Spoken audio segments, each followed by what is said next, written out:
आगे प्रश्न आया तो पैसे ना कमाए तो कहेगी पैसे तो कमाने हैं। क्यों? बालक बच्चे के कपड़े कहाँ से आएंगे? लड़की जब ब्याह लायक हो जाएगी तो वो 10 लाख लगेंगे, कहाँ से लाओगे? पैसा भी कमाना है, लेकिन कितना? अर्थस्य धर्म एकांतस्य कामो लाभाय हि स्मृतः। अर्थ उतना कमाओ जिसने कामनाएं पूर्ति हो जाए। इतना धन तो तुम्हें कमाना ही चाहिए कि जिससे तुम्हारी कामनाएं, माने 2 समय की अच्छी सब्जी और रोटी खा सको कम से कम। तुलसीदास कबीरदास जी कहते कि साईं इतना दीजिए, कितना? जामे कुटुंब समाए, जिससे मेरे परिवार का पालन बहुत अच्छी तरह हो जाए, मैं भी भूखा ना रहूं, कोई साधु न भूखा जाए। मैं भी भूखा ना रहूं और कोई अतिथि आ जाए वो भी भूखा ना जाए, इतना परमात्मा हमें देते रहो। कौन कह रहे हैं? ये जो दोहा लिखा गया है बिल्कुल इसी भागवत के श्लोक के 2 चरणों का अर्थ लिखा गया है। धर्मस्य नार्थस्य धर्म एकांतस्य कामो लाभाय हि स्मृता। धर्म केवल धन केवल धर्म कमाने के लिए होना चाहिए और कामनाओं की पूर्ति के लिए होना चाहिए। ठीक है?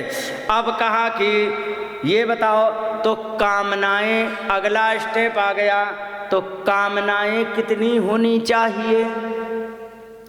कितनी कामनाएं करोगे? इसका भी सुन लो। लिखा है कामस्य नेन्द्रिय प्रीति लाभो जीवेत यावता। एक बात बताओ, पढ़ी लिखी तुम लक्ष्मी सिंह जी, ये बताओ जीवन इच्छाओं की पूर्ति से अच्छा चलता है या आवश्यकताओं की पूर्ति से? तुम्हारे हिसाब से नो कमेंट। माता जी तुम क्या कह रही हो? नो कमेंट है। बिल्कुल ठीक कहा है, क्योंकि आवश्यकताओं की पूर्ति से यदि तुम अपना जीवन चलाओगे कभी भी दुखी नहीं होगे।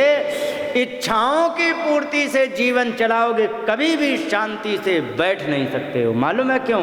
क्योंकि आवश्यकताएं तुम्हारी निश्चित हैं, ठीक है, लेकिन इच्छाओं का कोई अंत नहीं है। आज तुम्हारे पास साइकिल ना हो तो हे भगवान साइकिल होती तो कितना बढ़िया, कॉलेज जाने में कितना अच्छा लगता। और ये है कि नहीं है? जैसे तैसे माता पिता ने तुम्हें साइकिल दिला दी, ठीक है, हो गया। अब साइकिल से गए, अब बगल वाली देखी क्लासमेट को, वो आती स्कूटी से। अरे हमारी तो इज्जत कट गई। अरे राम राम, वो स्कूटी से, मैं साइकिल से। अब तुम्हारी फिर इच्छा बढ़ी, क्या? अरे भगवान कम से कम स्कूटी तो होती तो हम कम से कम इनके स्टैंडर्ड में तो आ जाते, बराबर में तो आ जाते। माता पिता ने जैसे EMI पे जैसे तैसे करके तुम्हें स्कूटी दिला दी। अब स्कूटी दिलाने के बाद क्योंकि कॉलेज में हो तो ध्यान रखो नीचे से लेके ऊपर तक का सारा विद्यार्थी होता है कि नहीं? फिर एक देखी अगले क्लास में जैसे ही गए, 6 महीना स्कूटी नहीं चली, अगले क्लास में गए तो एक कोई बहुत बड़े घर की आई तो वे 4 व्हीलर थे और ड्राइवर को साथ लेके आ गई। अब सोचने लग गए कि इनके बराबर बैठना है तो इनके ही जैसा होना चाहिए। तो आप गाड़ी के लिए जिद कर ली। मान लो बाई चांस नहीं हैसियत है तो मन में हृदय में दुख होगा, और हैसियत है तो तुमने खरीद ली। पता लगा कि तुम्हारी 4 व्हीलर आ गई, चला के ले गई, कोई बात नहीं। अब जैसे ही अगला महीना आया तो जो तुम्हारी पड़ोस की जो साथ की क्लासमेट थी उसने अब की बार BMW वाली ब्रांड की ले ली कार। अभी तक तुम्हारे पास टाटा की थी और उसने BMW की ले ली। अब तुम्हारे फिर जलन हुई तो कहाँ रुकोगे जाके, ये बताइए? कहीं नहीं। और यदि तुम्हें आवश्यकता है 2 किलोमीटर तुम्हें पढ़ने जाना है, तुम्हें आवश्यकता की पूर्ति करनी है, तो साइकिल आने के बाद तुम्हें किसी भी बात की आवश्यकता नहीं रहेगी। क्यों? 2 किलोमीटर है, 4 बार पहिया को वहाँ पहुँच गए कॉलेज। सच है कि नहीं? यदि आवश्यकता के हिसाब से जियोगे तो तुम्हें जितना मिला है वही तुम्हें ज़्यादा दिखेगा, और इच्छाओं से जियोगे, कितना भी दिया जाए तुम्हें कभी भी उसकी पूर्ति। बाजार में गई, ठीक है, और तुम्हें एक वो खटखटाते हुए मिल गया, वो गोल गोल सी जिसमें ऐसे उंगली कूच के उसमें पानी भर भर के पिलाता है, क्या कहते हैं उसे? हाँ, तुमने वो देख करके तुम्हारे मुंह में पानी आ गया, तुम क्या करोगी? तुरंत 10 रुपए दिए, लो हमें भी दे दो, क्योंकि मुंह में लार टपक रही है भाई, अब तो चाहिए है। तुमने बैठ के खा लिए, धर के दोना में एक दोना, उसने फिर पानी ऊपर से डाला और पी गए। ठीक है, कोई बात नहीं। ये बताइए, आज तुमने इच्छा को मार लिया गोलगप्पे खा के, कल का जब दिन होगा बाजार में जाओगे तो क्या भल्ले पापड़ी को देख के तुम्हारी इच्छा नहीं होगी? ये गारंटी कौन लेगा बताओ? कोई ले सकता है? नहीं ले पाएगा। क्यों? इच्छाएं को जितना फैलाते जाओगे कभी भी अंत नहीं होगा। आवश्यकताएं तुम्हारी निश्चित हैं। तुम्हारे ढंग के यदि 3 कपड़े हों, ढंग के, एक नित्य पहनने के लिए, और एक नीम का थाना जाने के लिए, और एक अपने बुआ के यहाँ ब्याह में जाने के लिए, भैया के ब्याह में, तो तुम्हारी आवश्यकता की पूर्ति हो गई पूरी की नहीं? लेकिन इच्छाओं पर यदि आओगे तो प्रत्येक दिन लेटेस्ट पीस निकल रहा है, निकल रहा कि नहीं? तो हर रोज तुम एक नया सेट खरीद के लाओगे तो अगले ही दिन वो रिजेक्ट हो जाएगा, क्योंकि तुरंत एक फिर लेटेस्ट आ गया। कहाँ रुकोगे जाके? तो यहाँ पर कहा है कामस्तेन्द्रिय प्रीति।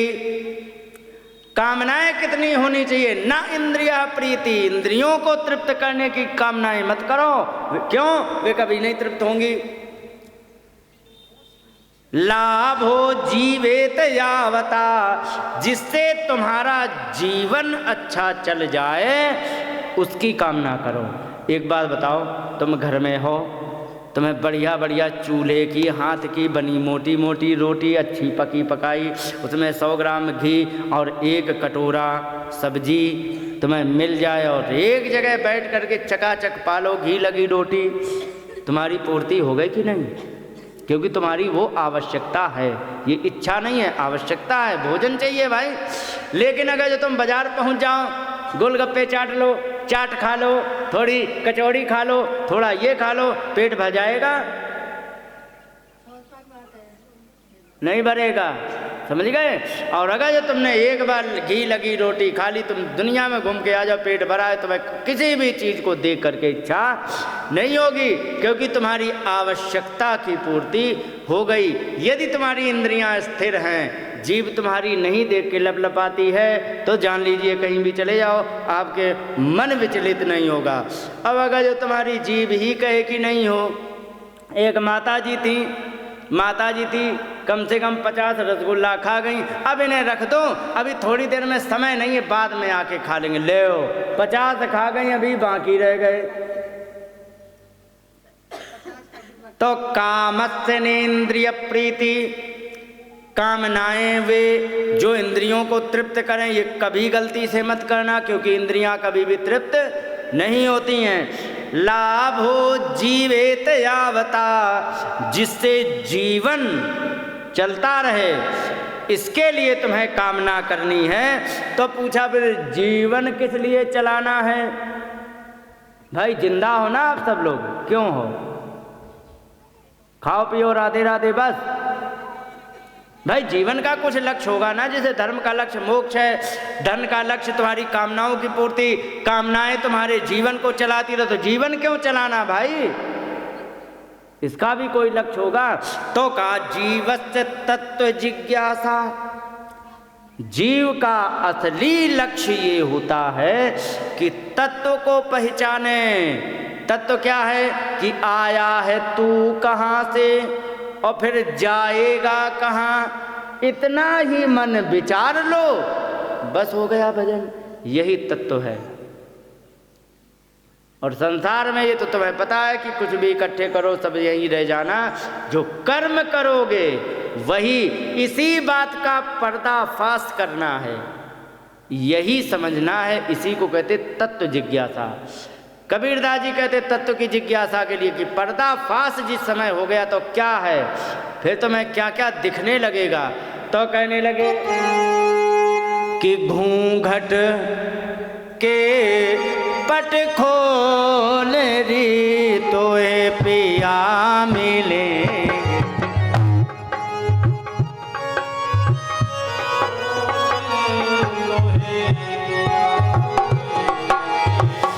घूंघट के पट खोल रे तोए पिया मिलेंगे। घूंघट के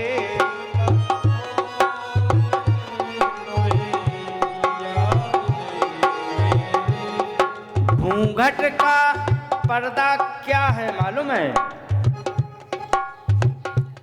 घूंघट का पर्दा ये है जो दिख रहा है वही सच मान लेते हैं,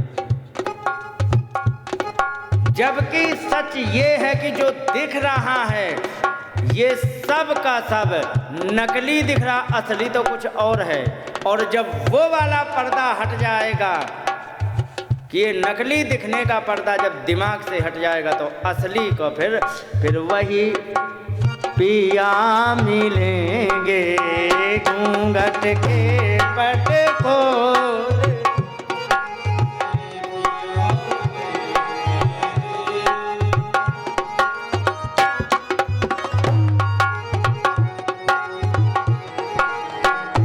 और घट घट रमता राम रमैया, घट घट रमता राम रमैया, राम रमैया, राम रमैया, राम रमैया, राम रमैया, घट घट रमता राम रमैया, घट घट। इसीलिए क्योंकि प्रत्येक घट के अंदर वो परमात्मा है, तो ऐसा कुछ न बोला जाए कि उस परमात्मा को दुख हो। इसीलिए कटुक बचन मत बोले रे तोहे पिया मिलेंगे। घूंघट के पट खोल री तोहे पिया मिलेंगे। हाँ घूंघट के पट खोल, घूंघट के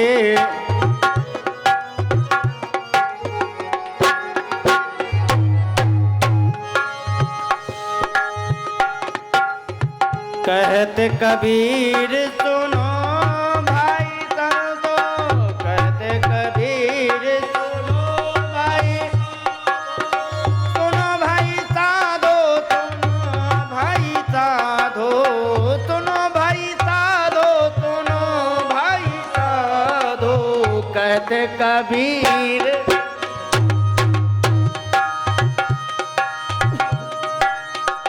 बाजे अनहद ढोल रे तोहे पिया मिलेंगे।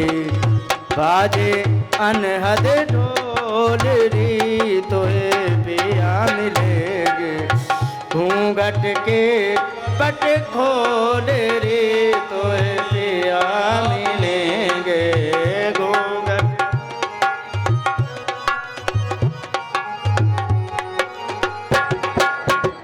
घूंघट के पट खोल रे तोहे पिया मिले। कहने का तात्पर्य यही समझ लो कि प्रत्येक घट के अंदर परमात्मा रहता है और किसी को ऐसा नहीं व्यवहार करना है कि उस बैठे परमात्मा को कष्ट हो जाए।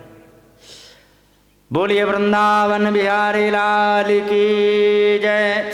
अंत में कहा गया है कि सुनो, आपके जीवन का असली लक्ष्य यही है कि परमात्मा को जान लो, यही जीवन का तत्व है। और यही जीवन के तत्व को जो समझ गया उसी का जीवन सफल है। नहीं तो कुत्ते भी जन्म लेते हैं और गधे भी जन्म लेते हैं। इनके जीवन का लक्ष्य क्या है? खाओ पियो, भूख मिटाओ, सो, बस। तीसरा कुछ नहीं। तो यदि ये समझ जाता है कोई, तो बस यही जीवन का असली लक्ष्य है। और यही मनुष्य और पशु में अंतर कर देता है। जो लक्ष्य को पहचान लेता है वही मनुष्य है, और जो केवल जीवन जीता है वो पशु है। वो चाहे दोपहर का हो, चाहे बढ़िया बोलने वाला हो, चाहे भौंकने वाला हो, पशु वही है। जो अपने असली लक्ष्य को ना पहचान सके वो पशु है, और जो अपने असली लक्ष्य को पहचाने मात्र वही मनुष्य है। तो जीवस्त तत्व जिज्ञासा नार्थो यश्चेह कर्म भी। हजारों कर्म करते रहो, जीवन खपा दो, सारा समय निकाल दो, ये जीवन का अंतिम लक्ष्य नहीं है। लक्ष्य ये भी है, करना ये भी है, लेकिन इसी में ही नहीं लगे रहना है, आगे की भी तैयारी करनी है। वो क्या है? जीवस्त तत्व जिज्ञासा। तत्व की जिज्ञासा को जानो, और जान करके फिर जीवन को संभाल करके फिर अपना सब करते रहो। बोलिए गोविंद भगवान की जय।